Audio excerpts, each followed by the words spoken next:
ഇന്ന് സൺഡേ അല്ലേന്ന് വെച്ച് എന്തെങ്കിലുമൊക്കെ പുറത്തുനിന്ന് കഴിക്കാമെന്ന് വെച്ച് ഇറങ്ങിയതാണേ. അപ്പോൾ വഴിയിലൊന്നും വലിയ തിരക്കൊന്നുമില്ല.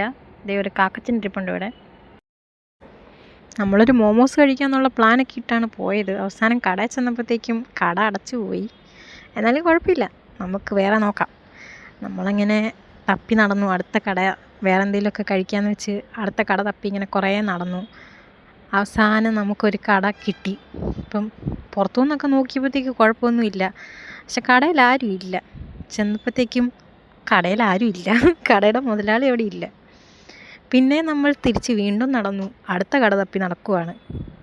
ഫൈനലി നമ്മളൊരു കട തപ്പി പിടിച്ചു. അവിടുന്ന് 2 ഫ്രൂട്ട് ബിയറൊക്കെ മേടിച്ച് കുടിച്ചു. അത് എന്തായാലും നല്ല സാധനമായിരുന്നു.